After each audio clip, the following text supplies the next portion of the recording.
Amis fan foot, bienvenue dans votre émission Café Foot, l'émission avec 100% de football dedans. Football plaisir, c'est Café Foot. Café Foot, c'est avec le groupe CNewCom Media. Aujourd'hui, Café Foot a comme invité quelqu'un qu'on ne présente plus dans le milieu du football thiessois. Ce grand monsieur qui a porté les couleurs de Casa Sport, de US Rail et de la Jeanne d'Arc. Ce grand monsieur qui a joué en première division avec l'US Rail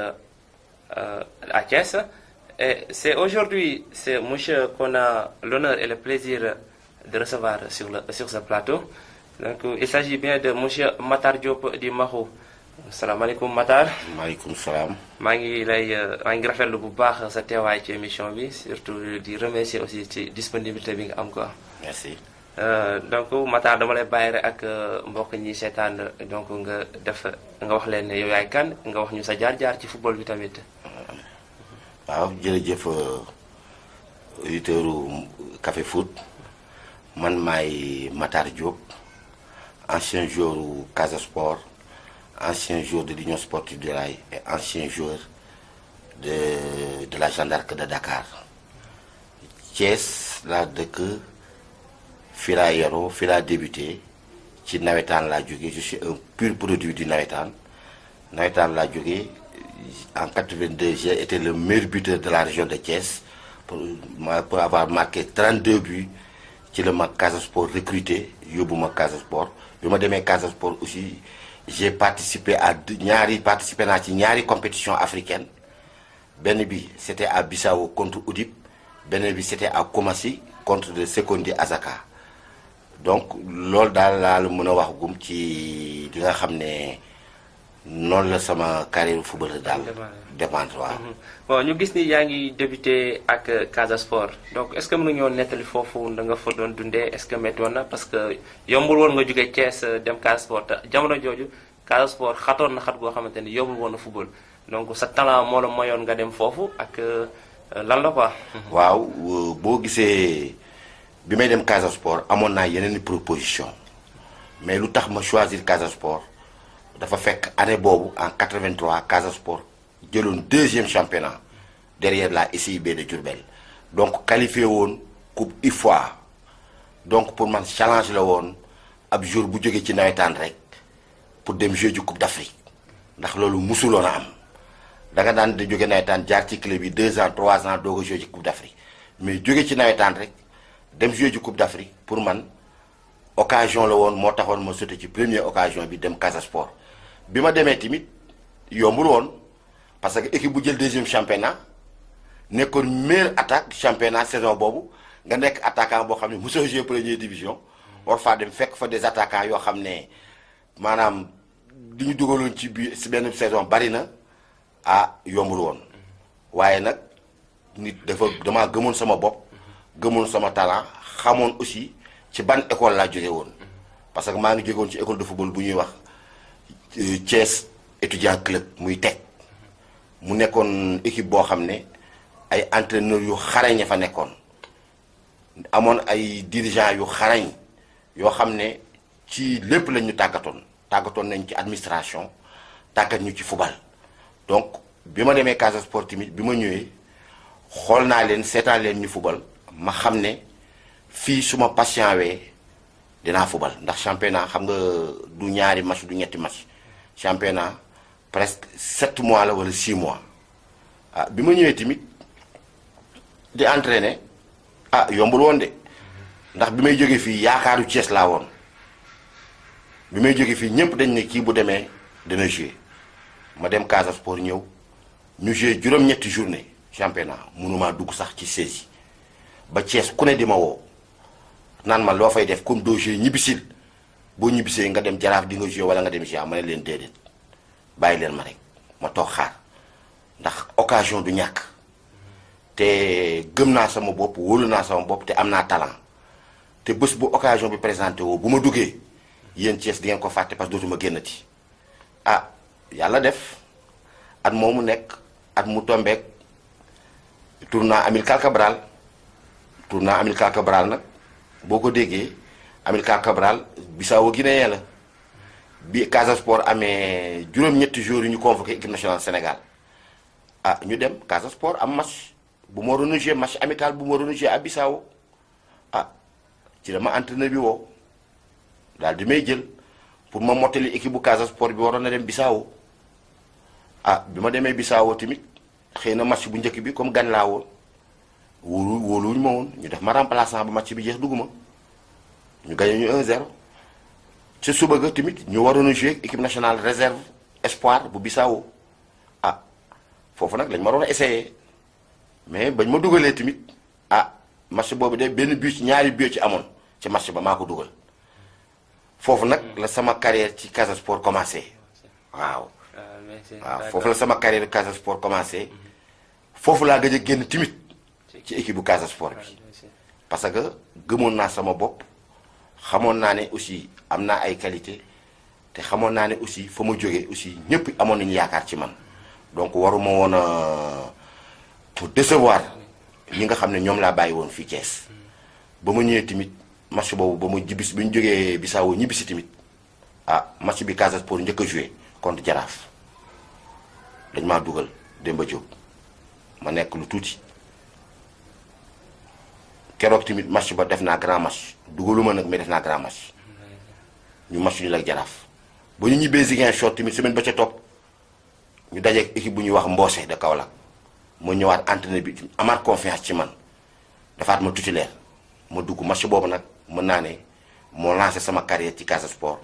parce que deuxième match boobu contre Mbossé moo doon sama premier but sous les couleurs du Casa Sport. Casa Sport waaw kon après ci nga jaaree dund am aventure bu baax ak équipe bi après bi nga jógee Casa Sport nga ñibbi si Thiès ñëw US Rail donc bi nga jógee Casa Sport di ñëw Rail aussi tamit lan motivation la woon wala da nga bëggoon a ñëw ñibbi si Thiès carrément. waaw xam nga bi may jógee Casa Sport di ñëw fii dafa fekk parce que man football naa ñeenti at yoo xam ne 4 ans yoo xam ne Casa Sport équipe bu Thiès amul benn équipe bu ne première division ñëpp ñu ngi deuxième division bi équipe bu Rail yéegee 4 ans après ci la dirigeant Rail yi ne dañuy wër Sénégal fépp fu ressortissant thiessois nekk di footballeur club yi nekk ci Sénégal yépp danañ fa dem képp kuy thiessois dinañ la jëli nga ñibbisi comme Rail yéeg na pour ñu renforcer ci Rail man nag boo gisee ma ñëw mooy doomu cheminot la famille cheminot la te comme Rail boobu temps ba mu nekkee Casa Sport aw ma foo liggéey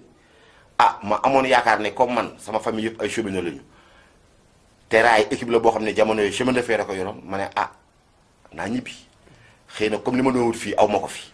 xëy na fa ma dëkk bu ma fa demee Rail xëy na dinaa fa am liggéey loolu ci li tax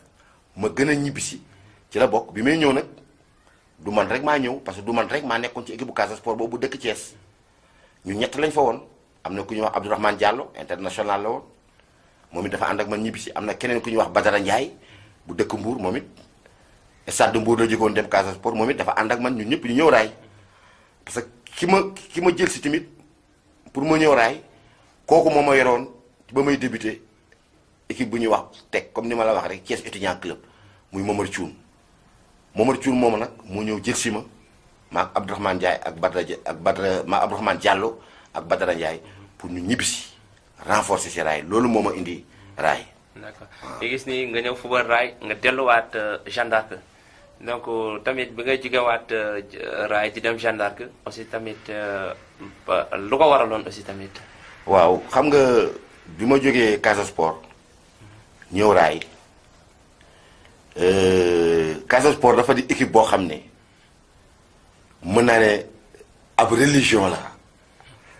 la Casa Sport religion la bi ma jógee Casa Sport ak motivation yi amoon Casa Sport ak koo xam ne joueur Casa Sport nga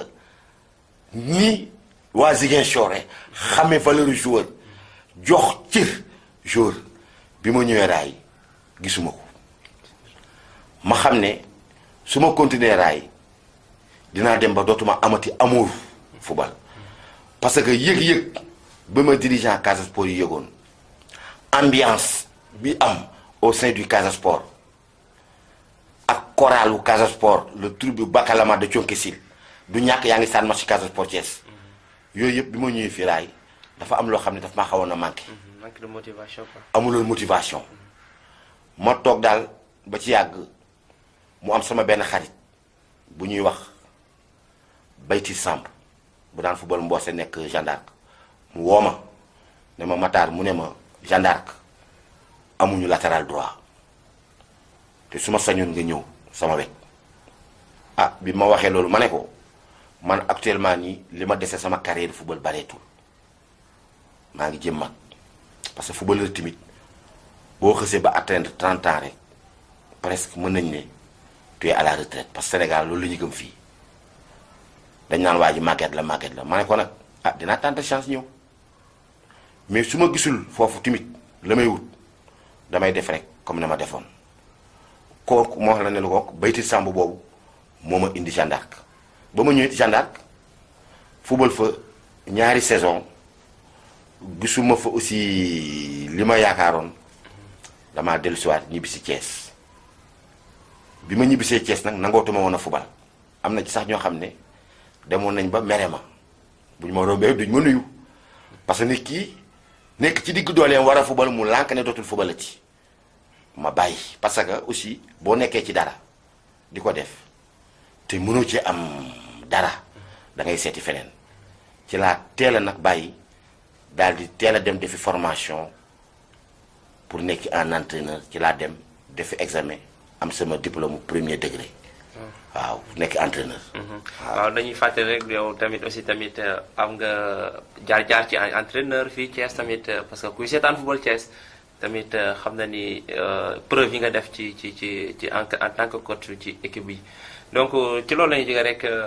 Matar donc yow en tant que expérience bi nga am ci joueur en tant que entraîneur championnat football thiessois bi na nga ko gisee parce que bu njëkk ba football doxoon na raay mi ngi fi woon comme li nga waxee teg mi ngi fi woon COT mi ngi fi woon mais bu ñu seet Thiès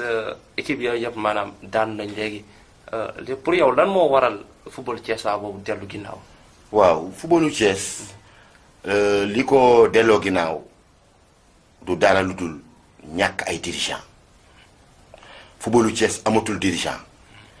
parce que dirigeant day ñëw am ay moyens am amuru football ñëw di dundal football mais dirigeant wu tey dafa ñëw pour dund ci kaw football tey Thiès kenn du ne amul joueur li fi nekk potentiel bi fi nekk xaju fi Thiès mënoon na am ñeenti équipe mais Thiès dirigeant la ñu amul Thiès amul dirigeant parce que dirigeant mooy ki nga xam ne day ñëw am amuru football am ay moyens ñëw di ko def ci équipe bi di jàppale équipe bi di jàppale joueurs yi man dinaa la jox benn exemple ci dirigeant man sama président bi nga xam ne yàlla na ko yàlla yërëm moo doon président Casa Sport moo doon sama tuteur di sama maanaam ñu koy wax ci olof njaatige bi ma nekkee Casa Sport moo doon sama njaatige kooku bu ma la waxoon ne la këram man fa laa dëkkoon ak fukki footballeur ñoo fa dëkkoon fukki joueur yu première division ñoo xam ne dañuy entraîner matin et soir ñoo dëkkoon ci biir kër gi mu amel leen añ amel leen ndékki amel leen reer bu feet jotee kenn ku ci nekk mu def enveloppe bu 100 000 francs jox la ne la demal ci say mbokk nga feetu ji bu feet bi jeexee nga ñibbi si waat Casa Sport ma ne ñooñu ñooy ay dirigeant mais dirigeant bi nga xam ne buñ ko joxee 5000 pour mu dem jënd ay matt yu ñu toggee añ mu jël 4000 def ko ci poche bi jël 1000 francs matt mais ma ne kooku du dirigeant mooy kii ñëw am xaalis am amuru club bi ñëw yëkkati xaalisam def ko ci équipe bi te xaaru ci par contre xaaru ci dara lu dul équipe bi am ndam joueurs yi am ndam ñëpp am ndam loolu moo ñuy wax dirigeant mais dirigeant bi nga xam ne dafa bëgg jël équipe bi def ko escalier pour am promotion ma ne Thiès amul dirigeant Thiès ñi mu am mooy ñi nga xam ne dañoo jël équipe yi def ko ay escalier pour mën a jaay seen bopp ñu gis leen ñoom dirigeant yi ñu mën a ànd ak ay joueurs dem en Europe ñu loger leen ci ay hôtel ñuy lekk fay leen billet avion bu ñu paree jox leen ay péjëm ma ne ñooñu duñu ay dirigeant ñooñu seen bopp la ñuy diriger seen performance la ñuy seet Thiès nag amul problème mu joueur tey citeel ñaata équipe bi ñoo nekk Ligue 1 professionnel amu ci benn club booy cité boo xam ne amul ñaar wala ñetti Thiès waa yu fay fubal te ñett wala ñeent ñoo fay fubal ñooy leaderu équipe yooyu kon Thiès amul problème joueur Thiès amul problème joueur Thiès problème mu dirigeant la am te dirigeant yi ma gis nii du ñii ñooy defar footballu Thiès dañ fay nekk nag kenn du fa ñëw ñoo ma fay nekk boo ñëwee ak say moyen ñu fermer bunt yëpp ne la bëggoo raay dirigeant jaraaf nga soxol GA ci nekk soxol fee ci nekk fexe ba écarter la pour ñoom ñu toog fa pour lan xaar subvention fédérale toog xaar subvention communale bu ñëwee ñu séddoo ko dirigeant boo gis ci club bu Thiès yi tey jii mu yore nekk ci équipe bi bu équipe bi football mu ne lebal naa équipe bi dafa amee ko ci ay difficulté ma lebal leen xaalis mais dirigeant bu warul lebal équipe xaalis dirigeant dafa war a yëkkati alalam may ko équipe bi mais tey équipe yëpp bu subvention fédérale génnee bu subvention communale génnee dirigeant yëpp kenn ku ne génne sa kayite ba ñuy dem Ndakaaru de man maa leen lebaloon ñu leekaat regroupement bi ñu amul lu ñu togg man maa leen lebaloon ñu togg keroog ba ñuy fóot mayo yi amuñu lu ñu fay man maa lebale woon ñu fay mayo yi bu ñu ko totalisé loolu mu nekk 500000 dirigeant bi ne fay leen ma ñu fay ko mu def ci poosam kenn gi ne man kat bi ñu commencé amuñu woon ay bal maa lebale woon xaalis ñu jënd 5 bal mais joueurs yi doon football nag xaalis ba jeex na bu ñu fayee dirigeant yi xaalis bi jeex joueurs yi doon football nag la leen di fay moo tax joueurs yëpp dañoo gàddaay joueurs yëpp daw nañu Thiès joueurs yu ak nga xam ne dañoo ami ambition dem nañu ñëwatuñ fi mu tax mënuma accepter dëkk bu mel ne Thiès amul benn équipe bu nekk ligue professionnelle te buñ daan wax footballu Thiès dañ daan cité COT club olympique thiessois dañ daan cité USDN bi Malick Niang doon wax keroog dañ daan cité union sportive des rails tey ñooñu ñëpp boo leen seetee ñii ngi national 2 ñii ngi national 1 tey jii footballu Thiès dafa dellu ginnaaw ñan ñoo ko delloo ginnaaw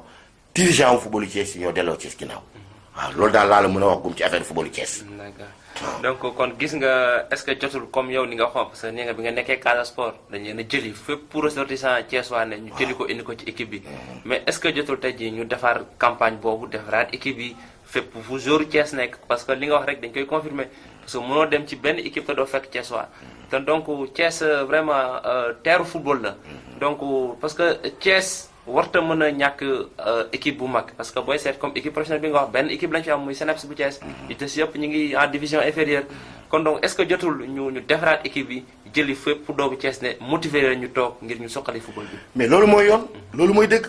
mais naka nga mën a comprendre équipe bu mel ne raay mu toog lu war a mat 7 ans deful assemblée générale mais fan la ñu nekk ci ban dëkk la ñu nekk équipe bu toll ne raay nga xam ne équipe bu Thiès la moom la waa Thiès daan tiitaroo bu dimanche kenn ku nekk da nga naan sa jabar suba la dimanche gaawal na añ bi gaaw ndax raay day joué Jeanne d'Arc raay day joué Gorée Casa Sport la raay di joué tey amul kenn koo xam ne bu dimanche di nga ne maa ngi dem stade cette année raay ndax Jaraaf daf fii ñëw GA daf fii ñëw Gorée daf fii ñëw Casa Sport daf fii ñëw Linguère daf fii ñëw kenn ñëwatu fi mais lu tax nit ñi mën a yore équipe pendant 10 ans kenn du ci rendre compte amul bilan financier amul benn bilan amul dara dañuy fubal ni daal bu saison bi jeexee jeex na ñu denc matériel bi nit ñi dem bu déwénee bu ñëwaatee or ñu recommencé waat mais ci ban dëkk la ñu nekk mais équipe bi ay ASC lañu ay association sportive et culturelle lañu mais règlement intérieur ay association sportive yi mais dañ cee def chaque année dañoo def assemblée générale ñu def bilan ne ko daaw objectif yi la ñu amoon atteindre ñu ko lu tax atteindre ñu ko woon xëy na lii moo tax ak lii ñu ne li ñu manqué woon daaw nañu seet ñu wuti ko bu ñu ñëwee ñu wuti ko jéemal ñu ne nañu relancé waat mais équipe boo xam ne chaque amul benn équipe bu Thiès boo xam ne da nga dégg def nañ assemblée générale wala bu ñu def assemblée générale à huis clos ci biir kër lañ koy defee ñi ñëw ci biir kër gi mooy ñi nga xam ne ils sont familiers dans la maison ñooy ñëw amul bilan trésorier bi kenn du ko laaj dara du ne dépensé naa lii yoroon naa lii yoroon moon lii ma ne nit ñu arrêté yii bu ñu bëggee suqaliwaat footballu Thiès na nit ñi jóg ñu woote assemblée générale préparé ko pendant 1 mois woo tous les Thiessois et Thiessoises woo xale yi woo mag ñi ñun ñëpp ñu retrouver autour de l'essentiel ñu woo ñi nga xam ne bëgg nañu football te ami moyen ñu dem sotti les ressortissants Thiessois yi nekk Dakar am na ñoo xam ne ay Thiessois lañu ñoo nga Dakar am nañu ay moyen ñu ñëw autour de l'essentiel ñëpp ñëw bu ko defee fépp foo xam ne footballeur nga fa dëkk Thiès muy Dakar muy Kaolack muy Saint-Louis muy Ziguinchor muy Diourbel ñu jëliwaat jour yëpp indiwaat leen ñu mettre leen dans de bonnes conditions xale yi la ñuy am Diourbel bu ñu leen ko joxee Thiès ñu toog fi ndax fii la ñu dëkk xale yi bu ñu sañoon dañuy entraîner di ñibbi seen kër boo demee nag bëgg fa nga dëkk amuloo fa li nga bëgg nga wuti ko feneen kon nag nañu woo tous les Thiessois et Thiessoises woo xale yi woo mag ñi ñu ñëw autour de l'essentiel te raay rek tax ñoo jóg man daal loolu laa yaakaar ne suñ ko defee xëy na footballu Thiès dina soqali ko waat te ñu bàyyi naxante bi parce que football tool évolue na évolution boo xam ne fi mu ne nii ku amul yi moyen bi yóbboo nga toogi ay cotisation 1000 francs par mois football yoretul équipe ay tendre la main kii baax na nañ dem seeti ko ngeen dem mu ne naa 20 000 francs ngi nii ñu dem ca kee mu ne leen waaw dinaa leen jëlal benn regroupement ngeen dem ca kee mu may leen ñaari bal loolu yoretul football loolu yore da ngay am ay mécènes ñoo xam ne dañoo bëgg football yore xaalis ñëw investir nga defar ay contrat signer ay contrat yu leer ak xale yi da leen chaque fin du mois am ngeen nangam danañ leen ko fay bu période ba jotee nga fay leen ko bu ko defee nga jël un entraîneur bu nekk à la hauteur parce que foofu tamit dinaa fa dellu si tuuti la hiérarchie des entraîneurs à Thiès n'est pas respectée entraîneurs yi war a entraîner wuñu lu tax entraîner wuñu il faut nga ne xaritu président bi il faut nga ñëw kër président bi dafa ataaya il faut nga ñëw kër président bi di ko sangal ay xar il faut nga ñëw ci président bi di tàgg ay maamam boo ko deful du la jël la hiérarchie des entraîneurs n'est pas respectée ana entraîneur Thiès yi tey ñooy def la fierté des clubs de Dakaroise ana Sidaat kan mooy entraîneur Ngor Sidaat war nañu koo bàyyi mu dem di entraîner yi Sidaat mën naa entraîner fii la muy def fi mën na koo def fii ak ñeneen ak ñeneen ak ñeneen man daal yaakaar naa ne loolu daal diagnostic boobu ma def daal buñ ko defee delloosiwaat techniciens yi dëkk Thiès delloosiwaat joueurs yi fi dëkk ñu ñëw autour de l'essentiel équipe raay bi mën naa delloosiwaat Senef Simil mën naa delloosiwaat ASC Thiès mën naa delloosiwaat téeméeri équipe ak juróom-ñaar yi ñu fi indi timit ku ci mer dem ñetti kër yu ne former équipe ñetti kër yu ne former équipe loolu du yóbbu footballu Thiès dara mais day tasaare footballu Thiès Thiès ñetti équipe lañ fi xamoon ñeenti équipe bu baree ba bari Thiès raay doy na fi ASC Thiès SNEPS excellence doy na fi ñi si des nañu rejoindre raay ñii dem SNEPS ku mënta fubal raay SNEPS dem raay ku mënulta fubal raay dem SNEPS ku mënul la fubal SNEPS dem ASC Thiès mais façon équipe bu ne ñetti kër yu ne formé équipe ñetti équipe yu ne nga formé équipe ñetti koñ yu nekk nga formé équipe ma ne footballu Thiès dafa dispersé te bu ñu continuer nii footballu Thiès dina gën a wàcc ci suuf. kon donc appel boobu ñoo ko déggandoo mbokk yi ñuy seetaan kon donc coach kon ñu defee tuuti diagnostic est-ce que football bi léegi niveau bi ngeen amoon yéen ak niveau bi am boo koy def booy def comparaison bi ban niveau moo nga yaakaar ni moom moo gën a élevé. ñun ñoo leen ëppoon niveau li tax ñu ëppoon leen niveau mooy ñoo leen gënoon encadrement dafa am solo ci équipe de football. ñun suñu encadrement boo ko xoolee tous ñi ci ëppoon c'était des enseignants maanaam ñu ci bari ñu wax ay comme monsieur Diom Ngouda directeur d'école la woon ay Aziz Diallo tey Aziz Diallo moomu ñuy wax tey mooy directeur Croix-Rouge national Jo Diop ku ne xam na ko yor na équipe nationale Sénégal Ibou Diène moom ñooñu ñooñu ay dirigeants la ñu woon yoo xam ne dañoo amoon presque dañoo amoon xam-xam ci lépp nag ci administration ci technique ci technicien de football ci lépp booy yi tamit dañ leen a gënoon a yaru ñoo leen a gënoon yaru ñoo leen a gënoon a patient ñun ñoo leen ëppoon niveau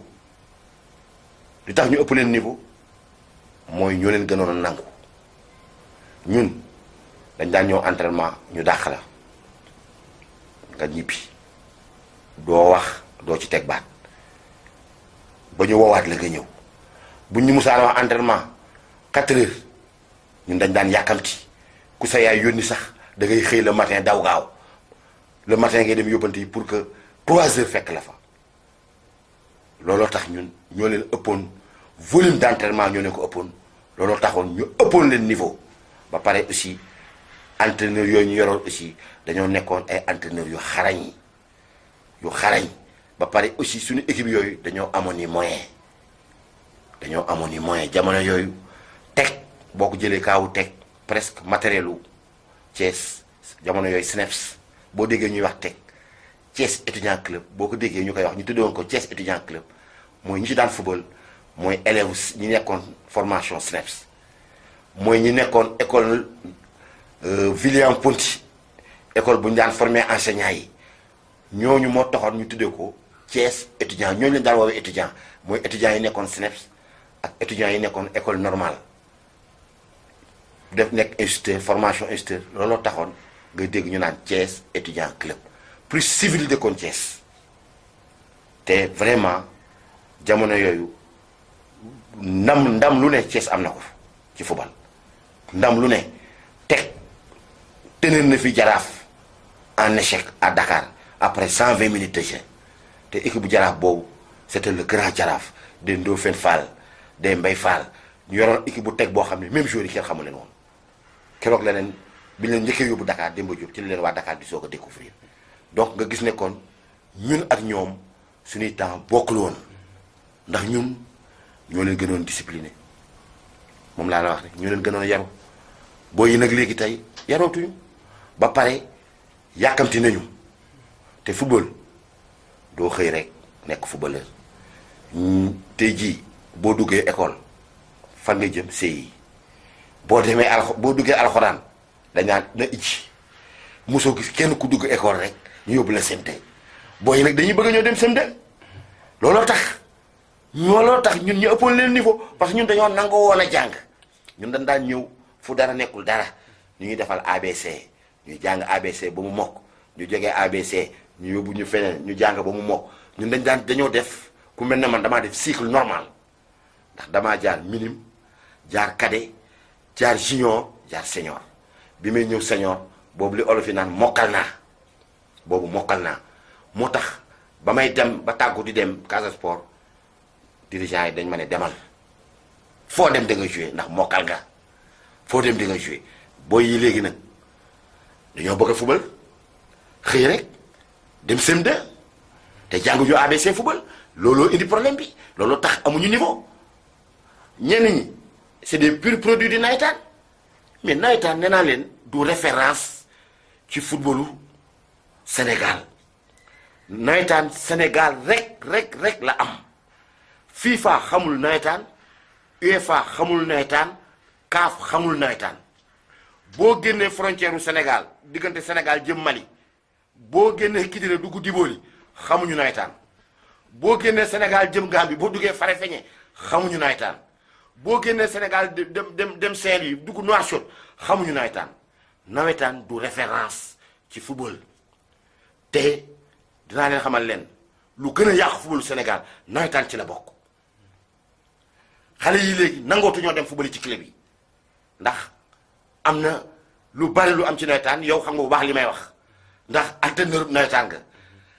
ambiance bi am ci nawetaan amul ci équipe civile yi xale yi kuñ ne sax boo joué ñeenti match ci équipe civile bi dootoo joué nawetaan boo joué ñetti match toog dootoo demati di xaar nawetaan donc nañu xoolaat nawetaan ci lu gën a bloqué footballu Sénégal ci la bokk Sénégal dañoo am problème ci football ndax nawetaan blocage la ci football waaw. kon donc rek coach temps bi xaw nañoo xoj tuuti. kon donc pour rek juste yow mi nga xamante ni football nga jaar nga ci club bu ne jaar nga Casa Sport jaar nga Rail jëm EJA aventure bi nga tudd nga pare tamit yor équipe la nekk entraîneur donc yow ban conseil ngay jox ñi nga xamante ni ñoom ñooy jeunes yi nga xamante ni ñoo def ambition football ne ci football bi di ko dund ban conseil nga leen di jox quoi. waaw conseil bi ma leen di jox mooy que léegi football bi ay teraanga ci nekk bokkul ak suñuy jamono ñun nga xam ne man ñun dañ daan jouer pour le simple plaisir de jouer wala ngay jouer pour sa honneur au quartier parce que booy jouer ji say frère ñu ngi ci kaw tribune bi say sœur ñoo ko fa te doo bëgg ñu gagné la parce que buñ la gagné say sœur dinañ leen saaga wala say sœur dinañu mer wala say sœur dinañu jooy moo taxoon ñu doon football mais léegi nag footballu léegi bii ay teraanga yu gaaw a ci nekk boo ko mënee boo ko jàngee ba mu mokk léegi nga tekki tey lii football di fay am njàng mënu koo fay mën diplôme boo mënti am mënoo fay ko ay milliards par an football rek ay fay ay milliards donc li may conseiller footballeur yi léegi mooy bu ñu yàkkamti nañu dem ci école de sport yi dem rejoindre école de football yi jàng parce que tubaab yi boo ñëwee kenn mënu leen a nax boo ñëwee dinañ la tester ci côté yëpp li nga yaakaar ne boo ñëwee dañ lay football loolu ay 2 camps dañ la football loolu 2 camps ABC lañ lay xool d'abord ay jeux réduits lañ lay defloo te yooyu ci club civil yi nga koy mën a jàng parce que nawetaan li ma la wax de référence nawetaan 3 mois activité de vacances la man mi entraîneur bu nawetaan laa waaye awma temps wu jàngal joueur parce que 4 mois maximum la mu jeex club civil yi nag ñooy dem pendant 6 mois boo fa demee Sénégal si ngi fi bu dee Thiès yeneen Rail ngi fi demal ci yeneen équipe yi boo fa demee même boo dul joué dal entraîner chaque jour bu entraîner bi parce que au fur et à mesure ngay entraîner rek parce que affaire bi volonté la boo ñëwee am ay qualité mën a football te amoo volonté doo dem boo ñëwee xamoo dara tamit am volonté à la longue ngay ñëw chaque jour tu deviens performant parce que boo mënul tamit di ñëw moo tax ma ne la football bi léegi ay teraanga ci nekk na xale yi dem jàngi football yombul nag da ngay dekk ci équipe di jàng étape par étape bañ a tëb benn étape parce que heure boo tëbee étape di nga dellu siwaat da ngay commencer ci ijji di yéeg comme ñun ni ñuy def ndànk-ndànk bañ a yàkkamte bañ a tëb benn étape da ngay mën a nekk ci benn équipe ñu di la former ba nga mokkal nga soog a dem jaay sa talent mais football ñaari match ñetti match ne maa ngi dem boo demee da ngay dellu siwaat rek donc li may conseillé tey jeunes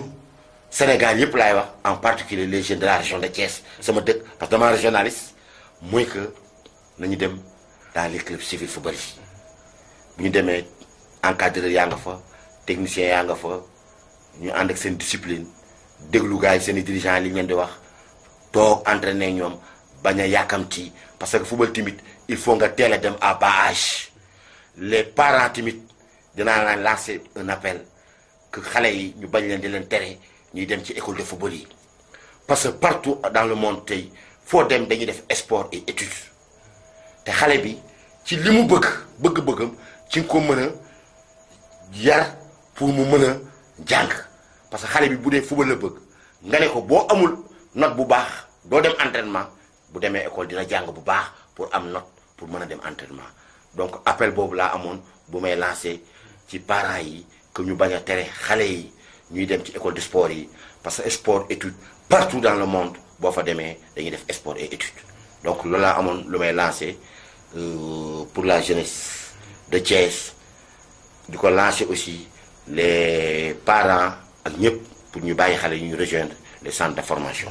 kon conseil boobu ñoo ko déggandoo donc kon coach xam naa mot de la fin rek ñu bàyyi la nga tàggatoo ak suñu téléspectateurs yi. waaw di leen remercier aussi di waa Café Foot aussi di def loo xam ne am na solo trop te lii man maa ngi koy soog a yëg maa ngi koy soog a gis te yéen war ngeen a génn nit ñi xam leen ñu xam leen bu baax a baax parce que lii ngeen di def dafa am solo tax tey yéen a ngi delloosiwaat footballu démb ba yéen a ngi koy delloosiwaat te footballu démb bi nag ci la xale yi war a jël ay références tey parce que lu démb la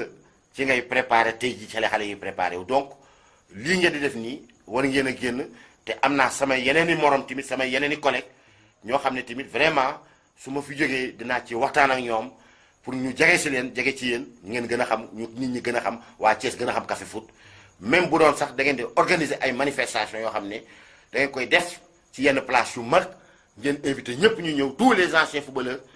ci génération ñoom Bouba Diakhao ba ci suñu génération ñu ñëw nit ñi xam Café Foot parce que lii ngeen di def lu baax la pour Sénégal lu baax la aussi pour région de Thiès donc maa ngi leen di gërëm di leen sant waaw. jërëjëf mbokk yi Senyoukom Média mi yéen ñëpp la fi nekkal donc footballu démb ak tey yëpp la ñuy indiwaat incha allah kon mbokk yi xarit fi lañ leen di tàggoo di sant rek suñu équipe technique Senyoukom Média bu baax a baax dina jox rendez-vous semaine prochaine incha allah bye bye.